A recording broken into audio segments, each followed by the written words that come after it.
Hi guys, in this video today we are going to be learning how to draft and sew this ruched dress. It has two side drapes, so if this is what you're interested to learn, please stay tuned.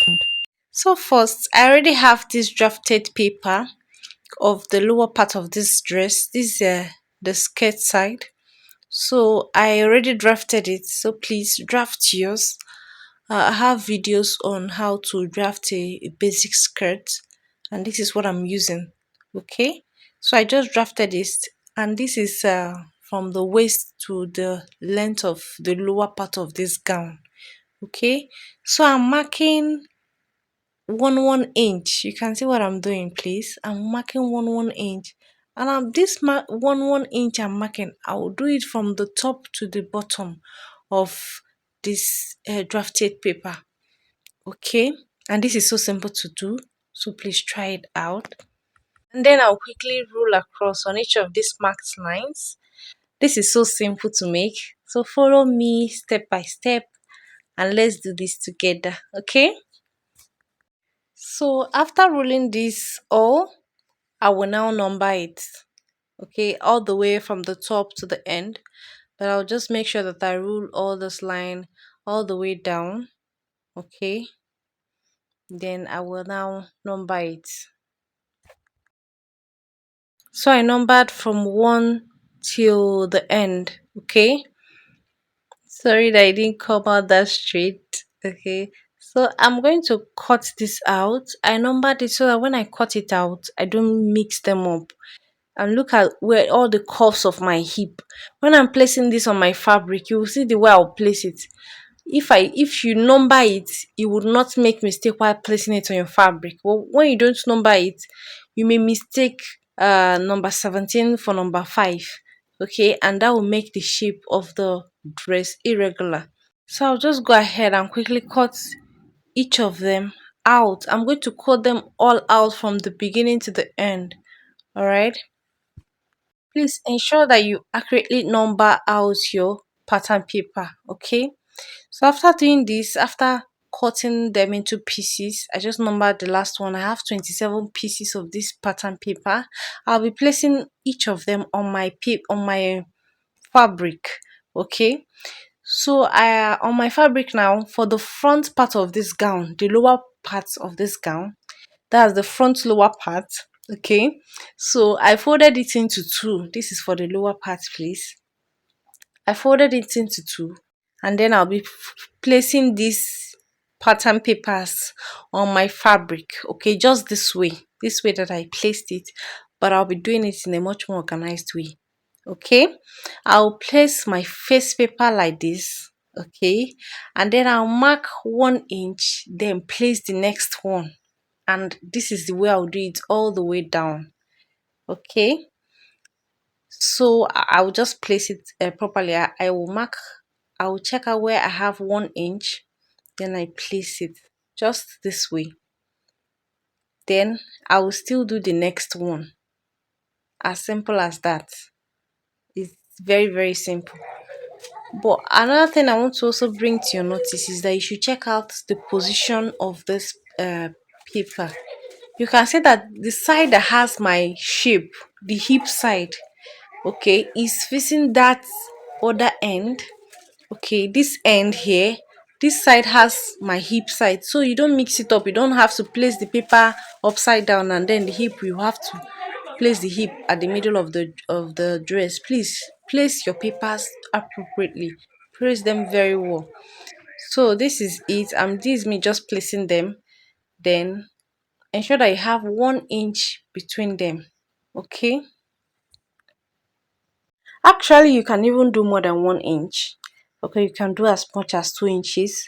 But I just placed my papers with 1 inch. Okay. Please just look at the way I'm marking out my papers or my fabric. So I just place it under each 1 inch. Each 1 inch I'll mark it. This will enable me when I get to my machine, I know at what point to fold, at what point to lap each of this fabric on each, and that's each of these parts on themselves, so that when I get to the machine I can easily sew it without struggling, okay. So you can pin it down so that the paper will not be shifting. All right. So after you had already done this, because I just pinned mine, I'll cut it out. Now, you know the length of this lower part is 27 according to the brown paper, and according to what we just cut, we have 27 inches. But when I'm cutting this fabric now, I don't have to cut at 27. I'm doing this thing times 2.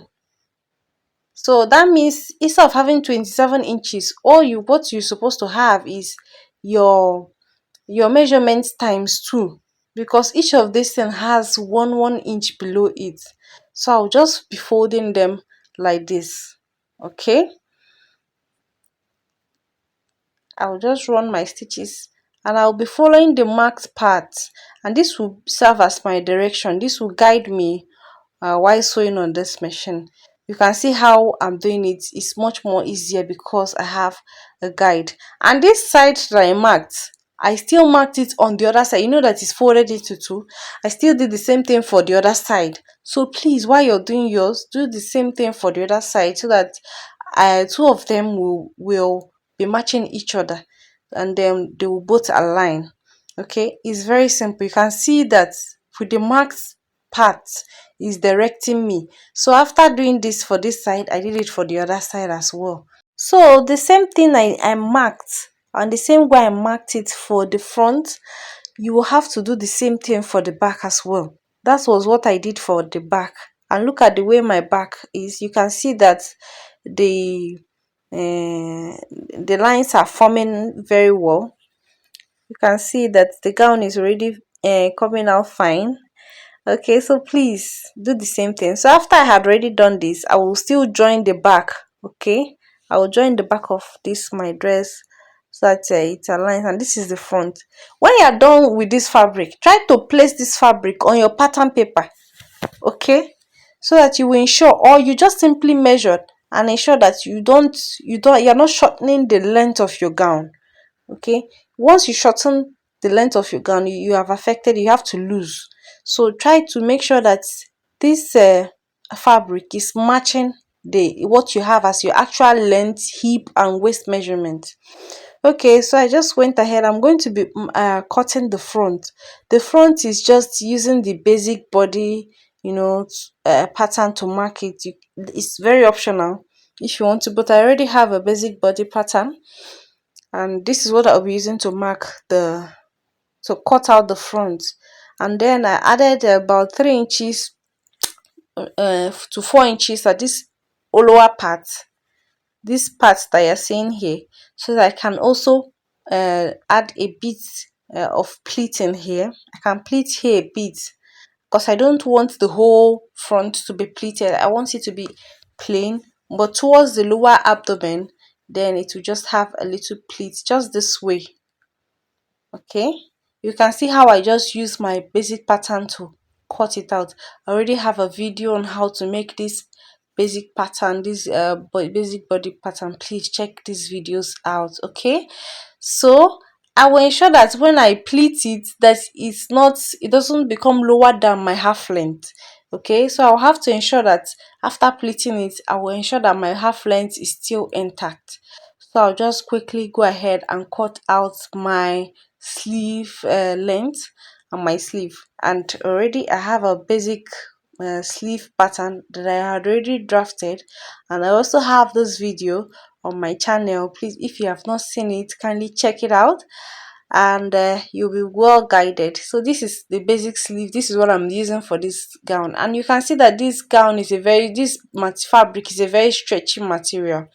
Okay, so next I cut out the facing for both the front part and the back part. This is for the upper part of this gown.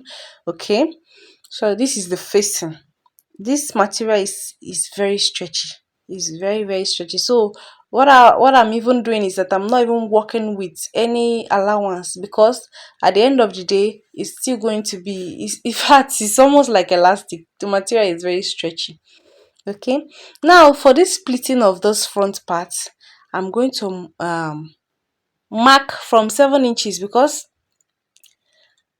from this point I'll mark 7 inches, because I already measured it out to ensure that at that point my half length will not shorten than what it is already. Okay, than what it is already. Now don't forget that I am pleating with the same measurement I used while pleating my lower part of this dress. Okay, so I'm just measuring it to ensure that I still have 18 as my half length, and ensure that you pleat with 1 inch, just the same way that you did for the lower part of this dress. So this is me.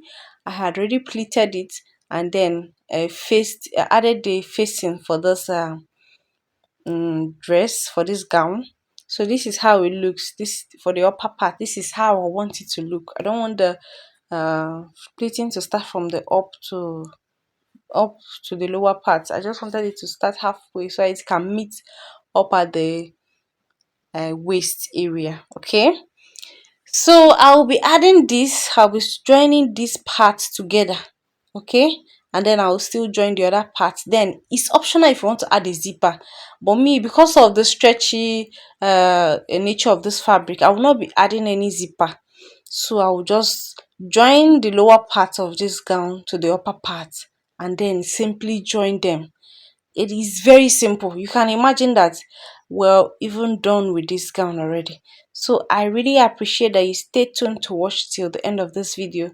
Stay tuned for more videos, and don't forget to subscribe to Lex V Designs. Thank you.